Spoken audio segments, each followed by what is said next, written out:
Hello mga kasisi, eto nga at napabayaan ko na naman ang harap ng aming bahay. Ang dami na namang damo guys, ayan, gabot-gabot na naman ang person, ayan guys. Kung may kaniinisin kayo, ayan, go, go, ayan, dyan yung ibuhos lahat, go. Charot. Ayan guys, so, eto nga kasi si Mitoy, nakakasura. Huh? Namula kasi ng bonggang-bongga yung dashboard ko. And, syempre, gusto kong magpa-sikat kay Mitoy, 'di ba? Para mapansin naman tayo kahit papaano. Ayan. Kahit alam naman natin na medyo malayo-layo pa talaga ang lalakbay natin dito kay Meta World. Pero syempre, content creator tayo kaya go lang, huwag tayong susuko, laban.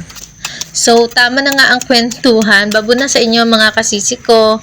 Ayan. Then, tingnan nyo naman guys. Pagkatapos ko siyang linisan, ayan, medyo humawan-hawan ng konti. Pero okay na yan guys. Thank you for watching.